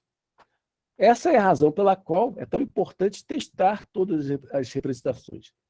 Testar uma representação, portanto, é testar uma opinião ou suposição que mantemos em relação a alguma coisa, alguma percepção que temos. Esse teste, ou seja, o teste da opinião, depende totalmente de nós. Mas a percepção não depende de nós. Por exemplo, não nos cabe não perceber, através de nossos sentidos, um cão que está presente. Mas podemos examinar, testar e mudar a nossa opinião a respeito dele, e, consequentemente, modificar o nosso comportamento em relação a ele. As opiniões estão intimamente ligadas a Prohairedes. Em Diatribes 1.29, Epiteto diz, cito, pois as opiniões sobre os materiais, se estiverem certos, tornam a escolha boa, mas as opiniões perversas e distorcidas tornam a escolha ruim. E em Diatribe 1.17, Epiteto nos diz que a Prohairedes não pode ser restringida por nada além de si mesma, isso é, por uma opinião que ela sustente, né? Que ela siga por nós termos dado previamente um assentimento a ela. Por isso que é tão importante purificar as opiniões, né?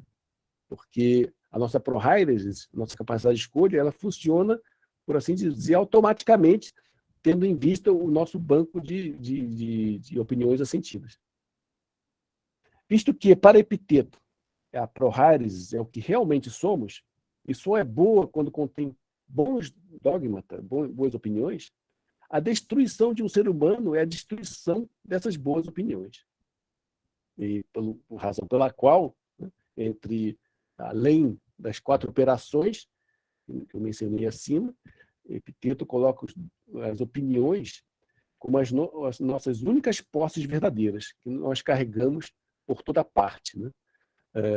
Em opiniões aqui, dogma, que é sinônimo em Epiteto de hipólepsis, tem um sentido geral, que vai desde uma opinião científica, uma teoria científica, até uma opinião infundada. É um conceito geral. É isso, eu quis apresentar um Epiteto por um viés mais sofisticado, mais complicado, mais complexo, porque Epiteto é, de fato, muito complexo. Qualquer um que lide com esses filósofos do Império Romano, viveram sob o Império Romano, como a professora, né, Maria Aparecida, com certeza percebe em Plutarco, são, de fato, filósofos geniais, porque eles recebem a influência de todo o tesouro cultural da antiguidade. Então, isso Galeno diz, né, que há uma vantagem para os que vivem no tempo dele, porque os que vivem no tempo dele podem contemplar todo o tesouro da antiguidade e podem, como que, sintetizar, fazer uma escolha, né? Como o Sêneca fala, como uma abelha, né? Pode ir de flor em flor, escolher o seu néctar para constituir o seu próprio pensamento. E, de fato, o pensamento de Epiteto, nesse sentido, é muito sofisticado, porque ele tem influências peripatéticas, né? Naturalmente o conceito de F. Remin, o conceito de Prohairedes, são conceitos destacados da filosofia aristotélica. Tem uma forte influência platônica também, porque essas três disciplinas, a gente pode ver claramente um desenho da alma similar àquele de Platão, que justamente é o que foi assimilado, foi adotado por Posidônio, e também muita influência dos céticos, por ser Epiteto tão cuidadoso na hora de emitir juízos sobre coisas difíceis. Por exemplo, em nenhum momento ele vai afirmar a imortalidade da alma, ele não se vê capaz de... Ele, pelo contrário, ele acredita que após a morte os elementos voltam para os seus lugares de origem, certo? Que não há uma imortalidade da alma. Então, eu quis mostrar o pensamento de Epiteto na sua complexidade. Espero que tenham gostado. Agradeço novamente a professora Maria Aparecida, o professor João e a Juliana, que passou os slides para mim. Juliana, coloca só no último, que tem o meu blog de divulgação científica, que eu faço os textos. O blog do VivaVox Estoicismo, ou do dinucci.blogspot.com. Tem uma série de textos lá. Então, estamos com uma boa audiência. A ideia é falar disso de uma forma também acessível para a população em geral, né? Então, eu escrevo textos de disseminação sobre estoicismo e filosofia e tenho tido algum sucesso nesse empreendimento. É isso aí, muito obrigado. Muito obrigado, professor Albo. Foi também uma apresentação bastante interessante, né? Confesso a minha, se não completa, né, a grande ignorância nos assuntos dos estoicos e dos epicuristas, né? Mas acho sempre fascinante quando alguém com propriedade pode falar desses temas, né? E hoje, para mim, foi uma enorme oportunidade para aprender um pouco mais sobre esses autores tão importantes do helenismo, né? Mas que, no meu caso especificamente, a gente acaba se concentrando um pouco mais no autor que a gente estuda. Então, a gente, infelizmente, acaba não tendo tempo suficiente para abrir os leques de compreensão daquilo que nos cerca. Bom, gente, a professora Juliana está falando aí sobre a lista de presença, que vai ser aplicada no chat. Está aberta, né, para que vocês que estão nos acompanhando possam fazer suas perguntas. Podem escrever no chat ou pode levantar a mão que eu cedo a palavra aqui para vocês interpelarem os nossos convidados.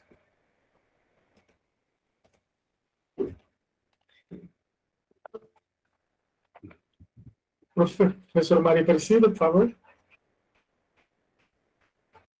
Boa noite. Falta um minuto ainda, mas vamos virar. Muito obrigada pela exposição do professor Guilherme Mota sobre essa questão da formação, da educação em Platão e da formação do logos, né, da virtude, a relação com os sentimentos. É muito rico, porque é um tópico que, em geral, se faz com Aristóteles, né? Menos com Platão. Então, eu gostaria de parabenizá-lo, porque eu ouvi uma leitura diferente, muito interessante. Como fui citada, eu levantei a mão também, porque fui citada pelo professor Aldo Dinucci, e eu estou mais para o primeiro século depois de Cristo. Professor Guilherme Mota, me perdoe se não tem uma pergunta. Verdade, professor, verdade, né? Tanto é que como eu tenho uma dupla formação, né? Eu tenho a minha base, graduação, mestrado, doutorado em História, e 2 pós-doc na área de letras, daí o meu desenvolvimento nas traduções. Mas eu pego aqui e falo isso por quê? Porque eu quero pegar um termo que nós usamos muito, né? Um conceito que nós usamos muito na história, que é a diacronia, o diacrônico, né? Então, eu costumo também passar para Plutarco e os autores dessa época, que eles conseguem um diálogo diacrônico muito rico, né? Como o senhor colocou, sob o ponto de vista de que eles têm, né, um caldeirão ali né, de textos das mais variadas correntes historiográficas, poéticas, literárias, filosóficas, e eles conseguiram como que mapear, né, esta literatura, tentar sistematizá-la e tudo mais, mas, ao mesmo tempo, não com o olhar da época, mas com o olhar já, né, do grego, que, na verdade, nem é muito grego, porque poucos nasceram na Grécia, de verdade, né?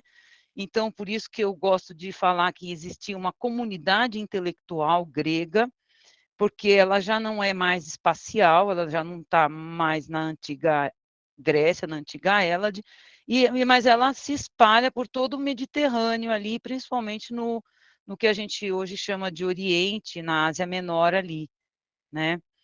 E dentro desse aspecto, todos que o senhor colocou, eu só queria saber um pouquinho mais sobre como que o Epiteto, perdão, trabalha com a questão da retórica na filosofia, né? Essa é a minha pergunta, porque é né, outro elemento muito presente na narrativa da época. Como ele Não, vê, eu não vou falar de Plutarco, eu quero saber do Epiteto. ele usa, é por isso que quando o nome da obra em grego, né, é diatriba, né? E em inglês, alguns traduzem por discursos, outros em francês ficam com conversas, né? Eu achei que o discurso é muito forte e conversa é muito fraco, né? E quando a gente investiga a origem do termo, a gente descobre que diatribe, na verdade, era um estilo literário da época, né? Um estilo literário. Então, um estilo literário que tem um uso de figuras de linguagem, certo? Você pode mapear essas figuras de linguagem como várias aparições. De repente, o Epiteto está falando e aí ele interpreta Zeus, né? Aí vem Zeus e me diz, Epiteto, né? Eu te dei esse corpo. Então, ele vai criando, ele também se remete diretamente aos alunos, aos interlocutores, trazendo eles para a discussão, numa espécie de diálogo socrático, né? Praticando o elenco socrático. Então, com certeza, é pleno de retórica, né? Mas é uma retórica própria dessa difusão que eles faziam da filosofia na época, né? E a proposta do Flaveriano, que foi quem escreveu as diatribes, né? Epiteto mesmo não escreveu nada. Quem escreveu foi o Flaveriano, que era um grego, né? Com cidadania romana, que chegou, inclusive, a ser cônsul e governador da Capadócia. Foi só 2 gregos que comandaram legiões romanas. Flaveriano é um deles. Então, ele quis mostrar Epiteto como ele seria em sala de aula. Certo? A gente nunca vai saber se Epiteto era assim mesmo, né? Mas, com certeza, o Flaveriano está usando ali uma retórica muito sofisticada. Tanto é o caso que ele escreve as diatribes e o manual em grego koiné. Enquanto não chegaram livros de história dele, que você sabe, né? Conhece a parte da vida de Alexandre, etc., em grego ático, certo? Que ele dominava. Certo? Então, o nome dele era Lúcio Flávio Arriano Xenofonte de Nicomédia. E foram investigar porque ele se chamava Xenofonte, né? E acabaram descobrindo que Xenofonte era uma parte integrante do sobrenome dele. Então, de certa forma, ele quis ser o Xenofonte de Epiteto. Assim como Xenofonte, né, fez com Sócrates, ele fez com Epiteto. Então, ele, de certa forma, reproduz já no formato da diatribe aquelas conversas lindas que a gente vê de Sócrates com seus discípulos nas Memoráveis, né? Mas ele não chega quais... a criticar abertamente, por exemplo, o Plutarco, a minha curiosidade era em cima disso também, porque há passagens em que o Plutarco se ressente, né, e critica a retórica da época, porque ela não está preocupada com os preceitos filosóficos, né? Apenas com a questão política que a retórica tem também, né? É. Mas Que isso daí com se certeza não aproxima do é, Platão, né? De Guilherme Mota. isso não é o caso do epiteto, porque o epiteto, esse é o duplo engano, é a mesma coisa que os diálogos de Platão. Você lê assim, qualquer um, uma criança de 5 anos pode ler um diálogo de Platão e entender muita coisa, certo? Mas é que há uma camada ali de retórica que permite que pessoas que não têm conhecimento de filosofia compreendam esses textos, né? Mas há um extrato de conceitos, né? Há toda uma... O Epiteto está usando conceitos filosóficos o tempo todo. E essa é a grande dificuldade para você abordar esses textos. O Flávio Arriano supõe que o leitor, para chegar na essência, por assim dizer, do texto, seja capaz de compreender esses conceitos. E isso, não, hoje, para nós, não é mais tão fácil, né? É preciso fazer todo um trabalho de arqueologia, como também se faz em Platão. Muito bem. Muito obrigada. Muito bem. O professor Marcos Engana levantou a mão aqui, mas tem uma pergunta no chat, professor Guilherme, da professora Juliana, pedindo para que você falasse um pouco mais sobre a relação e diferenciação entre doxa, episteme e sofia. Pois não. Então, nesse caso específico de hoje, né, eu quis destacar que essas palavras aparecem diferentemente, né, nos diferentes diálogos. Tradicionalmente, né, eu acho que você pode pegar aquela distinção do Menon, né, quando pergunta lá para o Sócrates qual a diferença entre a doxa verdadeira, né, e a episteme, e o Sócrates, olha, do ponto de vista prático, nenhum, porque, né, o que resulta na ação movida por uma ou por outra é o mesmo resultado, porém, o Menon pergunta, mas por que a episteme vale mais? E o Sócrates, assim, porque a doxa é como as doxais, são como as estátuas de Dédalo, aquelas que poderiam voar, de tão bem feitas, né, as aladas que poderiam voar. Se você não as encadeia, não é? Elas podem voar. E qual seria o tipo de encadeamento que a episteme faz em relação à doxa?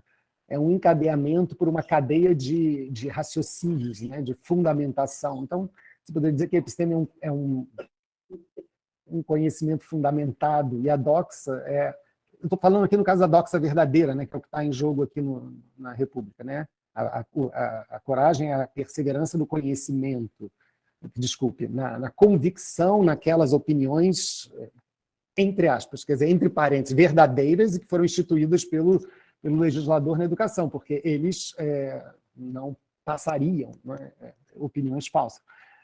Então, acho que você poderia dizer que a episteme seria a fundamentação radical, não é, do conhecimento, e que é a apanágio do filósofo. E a sofia, nesse caso, eu acho que é intercambiável. Mas por que no Protágoras aparece sofia e não episteme? Porque lá, no caso do Protágoras, ele está tentando defender também uma possível unidade das virtudes e uma possível semelhança entre a virtude da Sofia e a da Andreia, né? Então, lá a Sofia tem essa preeminência, né? Essa preferência, digamos melhor. Mas eu acho que nesse caso são intercambiáveis. Você está falando, porque no fim, na República mesmo, em que os guardiões auxiliares são educados para serem absolutamente convictos das opiniões verdadeiras, é dito logo imediatamente que essas opiniões verdadeiras dependem da sofia, da episteme dos filósofos. Porque eles é que sabem o que é verdade, e eles é que veiculam essas verdades de um modo, assim, sob a forma de opiniões, né? Não sei se eu respondi, mas a episteme tem esse compromisso com a fundamentação radical, e a doxa não, né? Mesmo sendo a doxa verdadeira. Era justamente sobre isso, professor, porque eu estava pensando se elas teriam, assim, seriam, por exemplo, não sei se a palavra é boa, mas gradações de conhecimento diferentes poderiam ser associadas a diferentes, vamos dizer, classe de homens que aparecem na República, sabe? Isso, certamente. Não, isso certamente. O guardião auxiliar, que é educado pela poesia, e tem essas doxai inculcadas, digamos assim, ele não tem episteme, ele não passa por aquele processo da educação superior na matemática e na dialética que o tornaria capaz de fundamentar essas opiniões. Ele não tem essas. Essa é a diferença entre o auxiliar, né, esses auxiliares epicuroi, e o arcontes, né, que é filósofo. Né? Perfeito, eu tinha entendido bem. Então, muito obrigada pela explicação. Uhum. Professor Guilherme. Pessoal, só quero avisar que se eu cair aqui, que as organizadoras Juliana e Maria Aparecida tomem conta, porque está caindo um vento fortíssimo aqui em casa, e eu estou com medo da internet cair. Professor Marco, por favor.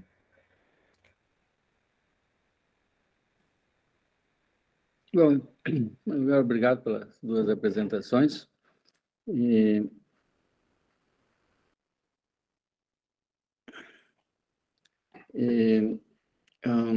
Eu estava lendo uma nota ali que apareceu. Minha questão está dirigida ao Guilherme Mota, sobre Platão. Eu suponho que ela vá na mesma direção do que preocupava a Juliana, porque no título da sua conferência, falar do conhecimento da coragem na República é um pouco surpreendente, haja vista que as definições de coragem que são dadas na República são dadas com base, e você mesmo salientou isso, com base na ideia de uma opinião, que é, no caso, verdadeira, porque obedece ou segue aquilo que o filósofo fornece. Né? E parece haver uma descontinuidade, que eu não sei se você aceitaria, né?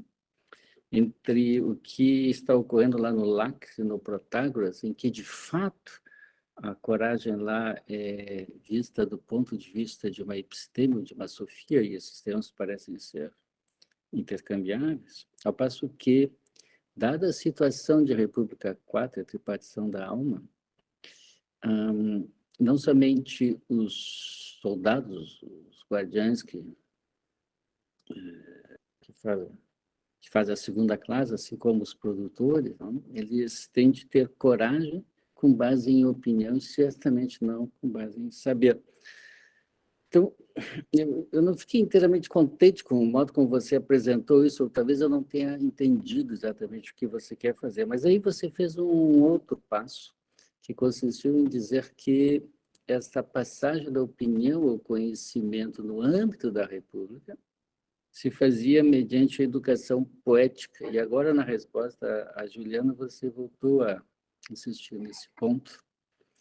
Bom, isso é um pouco surpreendente, não? Porque, supondo que os poetas sejam objeto de expulsão, particularmente pouco produtivo esperar que, então, a educação seja poética, não?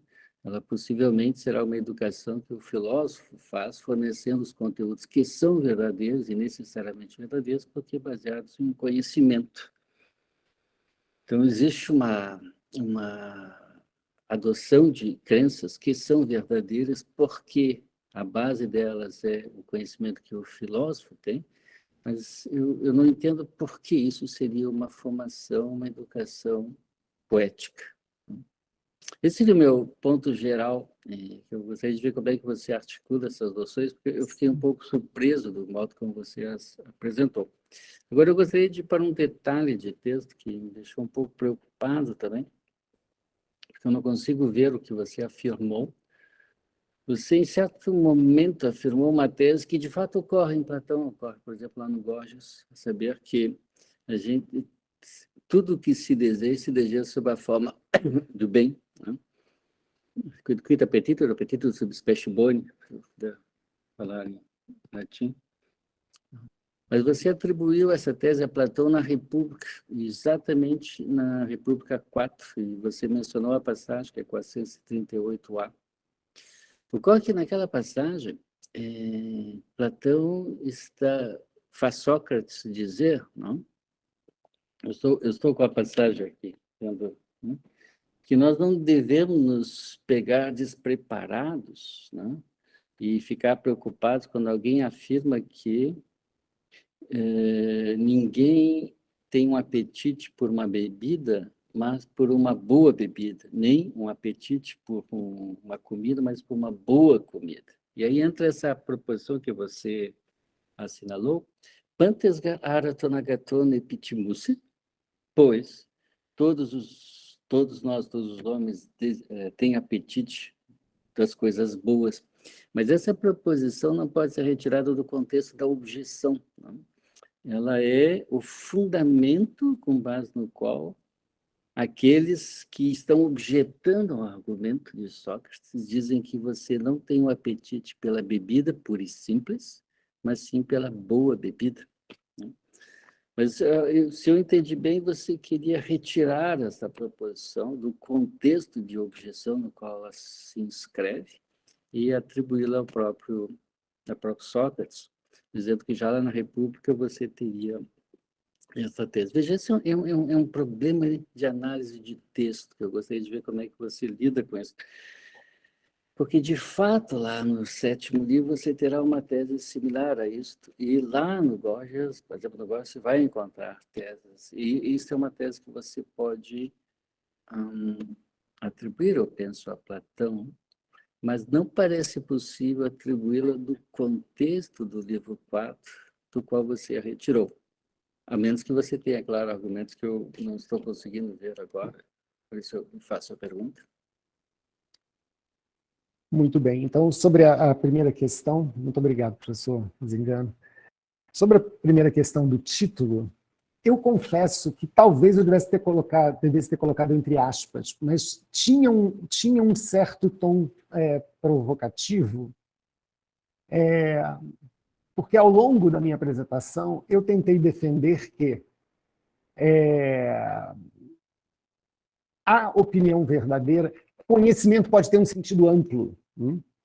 Eu sei que se eu estou usando a palavra conhecimento aí, e se eu traduzisse como episteme, não teria esse sentido tão amplo, se eu traduzisse como Sofia, não teria esse sentido tão amplo. Mas, assim, eu entendo que em português, não é isso? Aquilo, e esse é meu ponto, esse é um ponto importante para mim. Aquilo que o guardião conhece como opinião verdadeira é o conteúdo cognitivo do seu elemento logisticon. Eu quero combater muito a tese de que só há justiça, só há comando da razão quando há episteme. Né? Eu entendo que pode haver sempre comando da razão quando há conteúdo de consciência, nesse conhecimento nesse sentido amplo, um conteúdo de consciência que seja conhecido e que seja capaz de determinar as minhas escolhas. Eu acho que as opiniões têm essa característica na República de Platão, porque quem tem esses conteúdos de conhecimento que são opiniões, persevera em qualquer circunstância no conhecimento que se deve ter. Talvez haja sim uma imprecisão, mas e talvez esteja algo a se corrigir, mas eu queria marcar que mesmo que a palavra conhecimento, no sentido de episteme de Sofia, não esteja lá nessa passagem da definição da coragem, é um conhecimento que é um conhecimento no sentido amplo que determina as escolhas dos homens, e a sede desse conhecimento é o elemento racional. Deixa eu só lhe precisar uma coisa, porque nem mesmo os verbos como a ideia estão presentes para este caso. Você tem inteira razão que a coragem é definida em termos de algo que persevera ao longo, né, de uma série de atividades que o sujeito, portanto, tem uma continuidade no seu ato corajoso. Não?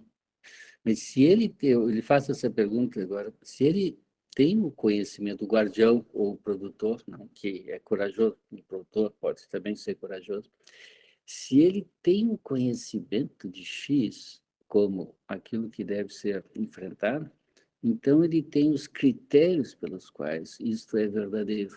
Não? E o problema é que justamente a distinção entre você ter uma opinião verdadeira e ter um conhecimento é que, embora os conteúdos, do ponto de vista do conteúdo, seja a mesma coisa, você, quando tem uma opinião verdadeira, você não tem os critérios pelos quais isto que você aquilo em que você acredita é verdadeiro, né? Então, você estaria atribuindo uma extraordinária potência aos produtores, aos guardiães, de poderem não só ter conhecimentos verdadeiros, mas poderem discriminar a verdade dos conteúdos profissionais aos quais eles aderem. Isso parece ser um pouquinho forte demais. Não é minha intenção, não é minha intenção essa conclusão, né? Eu admito a imprecisão, mas eu admito que ela foi pensada nesse sentido de conhecimento, num sentido amplo, e não nesse conhecimento que é capaz de precisar essas conexões. Agora, num certo sentido, na continuação dessa passagem que ele discute a coragem, e depois que ele define a coragem do guardião auxiliar, que é baseado na opinião, ele tem uma passagem muito interessante que ele diz assim: caracterizemos, portanto, essa coragem como a coragem política. E depois, se for possível, a gente discute esse assunto. Vamos discutir isso agora. Então, eu entendo que ainda há um outro tipo de coragem, que aí a gente pode pensar em que se funda a coragem do governante filósofo. Essa sim é fundada no conhecimento, nesse sentido forte, né? Então, vamos lá. Tem uma coragem num sentido que é fundada num conhecimento num sentido fraco, que eu admito que é fraco, não posso defender que é forte, mas que é suficiente para que esse, que tem isso tão patente, veja bem, ele não tem as conexões causais, ele não é capaz de justificar, mas ele aceita com tal grau de patência, e ele é tão testado, e ele nunca abandona essa opinião. Se ele tem essa qualidade, então ele pode exercer um ergon na cidade, ele pode ser guardião. Né? Agora, quem é o verdadeiro salvador? Quem é o verdadeiro salvador das opiniões verdadeiras? O maior guardião, o maior responsável por essa soteria é o filósofo. Ele é o verdadeiro guardião. Por isso que depois os guardiões, que vão sendo chamados de guardiões, são demovidos da categoria de guardiões e são chamados de epicuroi. Não, o guardião mesmo é aquele que tem a epistêmia, que é o verdadeiro guardião. Esse aqui, ele é capaz de exercer essa função, talvez, eu penso assim, né? Ele aceitou de tal modo que a justiça é bela, por essa inculcação, e aí eu vou ter que responder a questão da poesia, que se ele vê alguém se desviar dessa proposição, ele é como um cão que pressente imediatamente esse desvio e que é capaz de admoestar, por exemplo, ou de identificar e perceber que ali é necessária uma correção. Né? Ele tem essa função. Né? Mas ele não necessariamente é o guardião no sentido de ser capaz de ir lá e fundamentar de novo. Esse que tem a função de fundamentar de novo é como se fosse o Sócrates da República, né? Que uma vez que a justiça é atacada com aquele grau de virulência com que ela é atacada e de fundamentação, pelo lá, o Trasímaco, depois o Glauco e o Adimanto representando a maioria, o Sócrates que é o salvador, né? É ele que pode ir lá e não simplesmente reafirmar uma opinião verdadeira sobre a justiça ou admoestar que não é bem assim. Ele é o único que pode reconstruir, né, esse argumento a favor da justiça. Né? Não sei se eu estou conseguindo realmente responder, mas eu admito que o senhor tem razão, que tem aí uma dificuldade de defender esse sentido de conhecimento no título, mas a minha única defesa é dizer que eu estou falando num sentido mais fraco.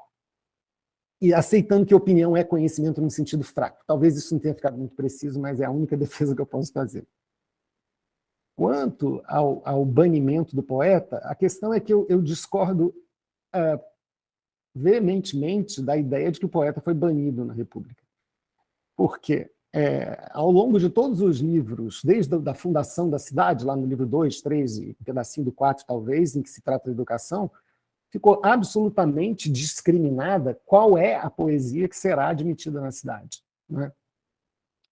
E eu não sei, eu fiquei bastante convencido pelos autores que eu li sobre esse tema, que não existe qualquer incoerência entre essa extensiva preocupação e descrição da poesia que será admitida com o início do livro 10, em que a poesia dita mimetiqué é banida. Porque o que esses autores como a Elizabeth Belfiore ou o Giovanni Ferrari, que não é o Franco Ferrari, é o Giovanni Ferrari, o que eles mostram claramente? Que esse banimento do livro 10 é só dessa poesia mimetique, e que mimetique é um termo técnico na República desde o livro 3, que significa aquilo que imita tudo sem restrição. E isso já estava excluído no livro 3.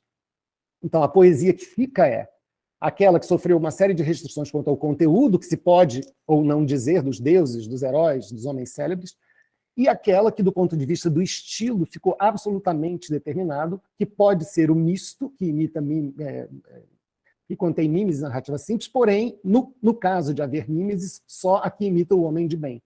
Então, eu acho que essa poesia ficou, e é essa que educa os cidadãos na cidade. E é através dessa poesia que se passam esses valores, essas opiniões verdadeiras. Essa é uma convicção que eu tenho. Não sei se ela pode ser, se eu posso mudar de ideia, mas eu tenho, isso ficou muito claro para mim. Eu trabalhei com essa questão no mestrado, né, da poesia, possível banimento, enfim. E esses autores é que me conduziram, né, nessa conclusão. Né? O último ponto, agora que eu não estou me lembrando muito bem, se eu tinha levantado uma terceira questão.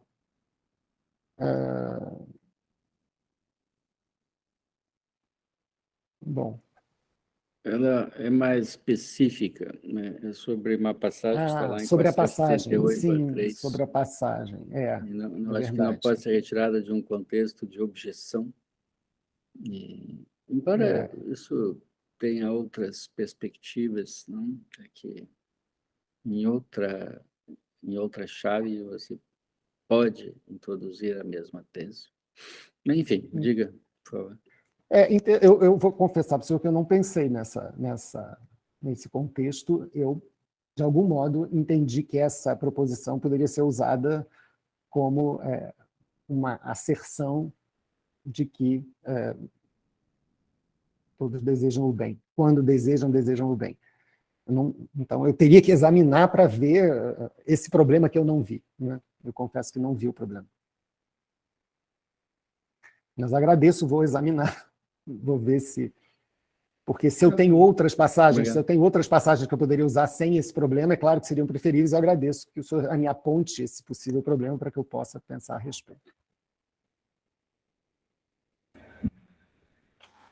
Obrigado, professor Zingão, professor Guilherme e professor Aldo pela intervenção e pelas apresentações e respostas.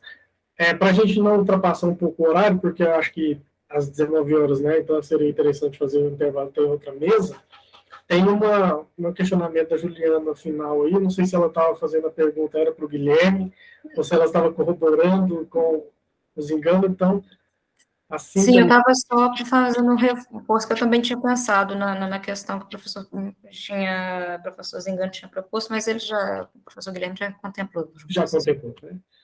Então, se ninguém tiver mais nenhuma circunstância que queira levantar, eu gostaria muito de agradecer aos professores participantes da mesa hoje, o professor Aldo Dinucci, o professor Guilherme Mota, por suas apresentações, e também agradecer ao convite para estar aqui, da professora Juliana e também da professora Maria Aparecida, e a todos vocês que nos assistiram até agora, né, e que esse intervalo que teremos agora, né, mas às 19 horas voltaremos todos para assistir o encerramento. Tá bom? Boa noite a todos, muito obrigado. Eu que agradeço, obrigado a todos. Um abraço aí, tudo de bom para vocês. Obrigada, professores, pela belíssima mesa e pela possibilidade de discussão. Espero que a gente se encontre em breve, né, presencialmente. Professor Guilherme, né, a gente tem se encontrado bastante, não é apenas no virtual. Espero que em breve a gente possa, né, estar todos juntos, claro, presencialmente também, para poder dialogar um pouco mais. E espero todo mundo aqui às 19 horas. Muito obrigada pela presença. Um abraço, muito obrigada. Até daqui a pouco. Até.